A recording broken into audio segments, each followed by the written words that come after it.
15. Morning came early to the federal penitentiary at Goose Lake, New York.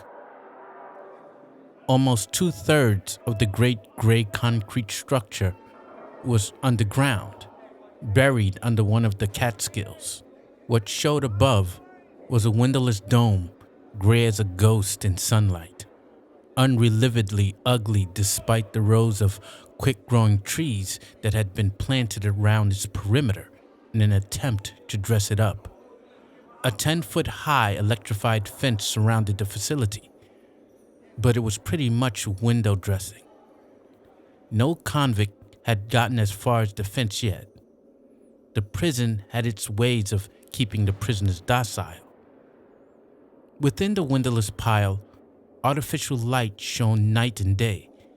It was part of standard policy to keep the prisoners disoriented and therefore less aggressive. Inside, there were the usual sections of prison cells with catwalks outside them where the guards walked.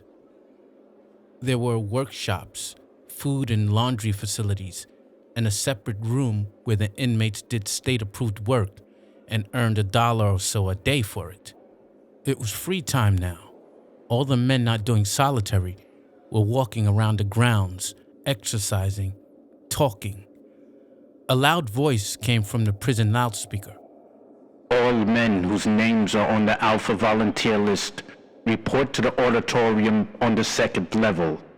The Alpha Volunteer list contained the names of those prisoners with space experience who were willing to volunteer for a hazardous assignment in return for reduction of their sentences. It had been a while since the call went out for crew. The prisoners were well aware of the good things this early release could do for them. And anyway, it was easier to escape from a spaceship than from a federal prison. It was not easy getting on the Alpha list, because only a limited number were permitted even to apply. You had to bribe a guard to have any chance at all, and you were likely to have problems with other prisoners who wanted to take your place. Red Badger had been waiting for this chance a long time. Now he got up, smoothed down his unruly red hair, checked his shoes, and started for the auditorium.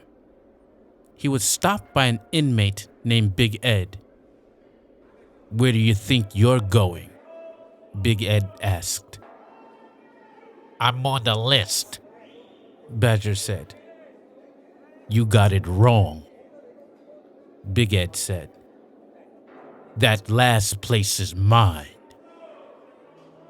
"No," Red insisted. "it's mine." "Sure. But you're going to give it to me, aren't you?" "No way." said Red Badger. "Now, if you'll just let me get past." Big Ed stood in the middle of the corridor, blocking Badger's way. "Do like I say," he threatened, "or else." Red Badger knew he was being challenged, knew that Big Ed had been waiting for this moment a long time. Yet he also knew that Big Ed had picked him figuring he was the easiest guy on the Alpha list to intimidate. Badger already knew what he was going to do about it. He was known as Red Badger because of his shock of coarse red hair. He had the light, easily sunburned skin that went with red hair, and narrow blue-green eyes that blinked at you from behind sandy eyelashes. He was a big man, heavy in the chest. He wore his leather waistcoat open to show his chest with its grizzled mass of hair. He had large square teeth and a nasty smile. Badger was an alumnus of many prisons.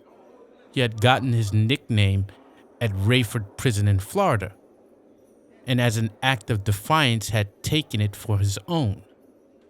Badger was doing time for armed robbery and assault. He had a criminal record that went back a long way.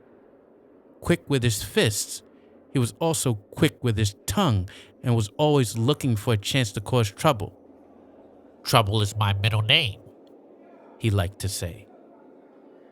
let me show you how I spell it. And he'd punctuate his remark for you with his fists. Like the badger, his namesake, he was most dangerous when cornered.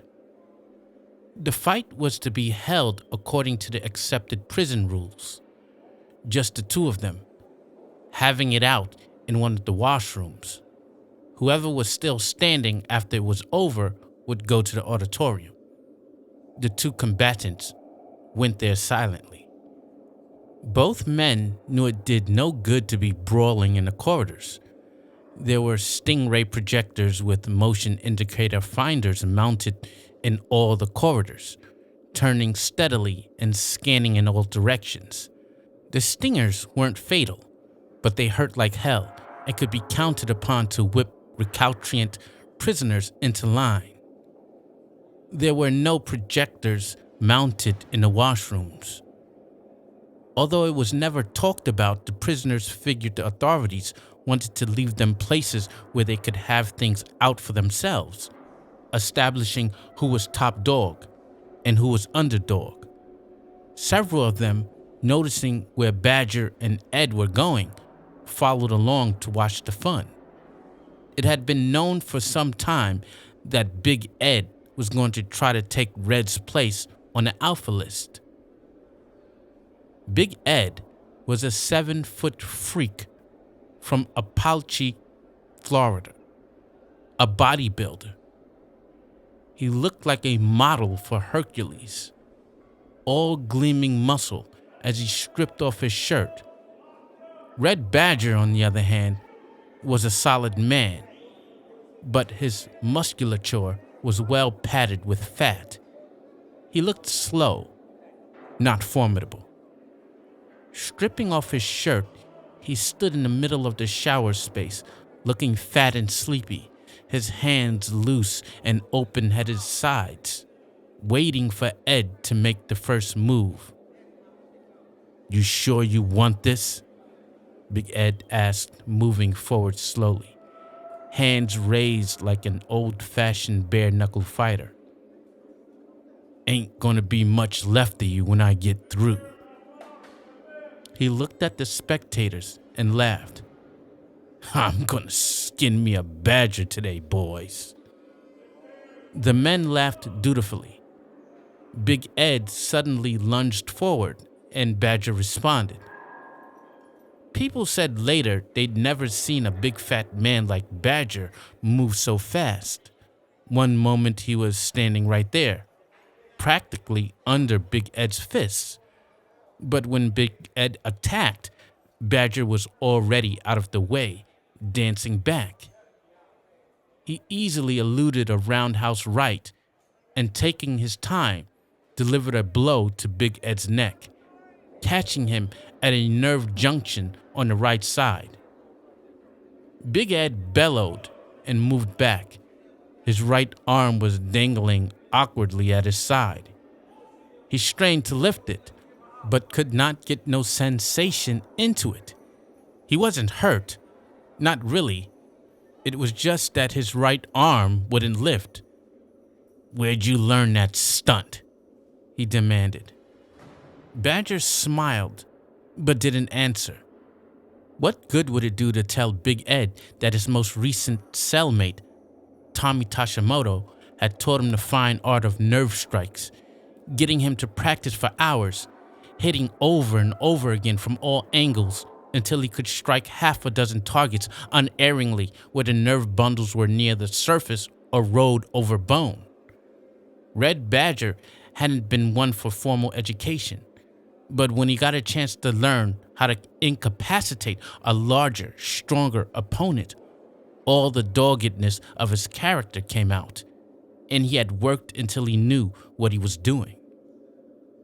Now he circled around Big Ed's right, hitting him quick, hard blows to the face and ribs, coming in over the dangling and useless right arm.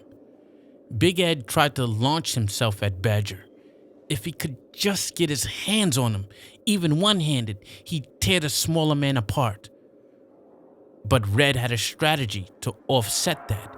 He hit again and again at the nerve junction in Ed's neck, and soon the numbness was replaced by a galloping pain that traveled up and down Ed's shoulder, from his face to his groin, filling him with an agony so painful as to be exquisite. At least Badger thought it was exquisite, because he saw he had his man where he wanted him, helpless but still on his feet, a hunk of meat to which he could met out punishment. Badger hit and hit using the heel and sides of his hands. He knew he had this fight won. He just had to guard now against injuring himself. It wouldn't do to be incapacitated for his spaceship call. Big Ed turned and twisted and floundered, but he couldn't defend himself. A shrewd kick on the elbow brought down his left arm. He stood there, his face a mask of blood, while Badger hammered away at him like a man driving nails into a tough piece of wood. He hit, and Big Ed groaned with pain, but wouldn't go down. Hell, I got no more time to waste on this, Badger said. He stepped back and, measuring his man carefully, delivered a kick with his steel-capped work shoe right to the point of Big Ed's jaw. The men watching the fight winced as Big Ed's front teeth came flying out like a spray of broken china, and Ed himself crashed face first to the floor. Badger turned on a tap and cleaned himself quickly but thoroughly. It wouldn't do to be all sweaty for his interview. He checked himself in the big mirror before he left the washroom to make sure he didn't have any of Big Ed's face hanging on his clothes.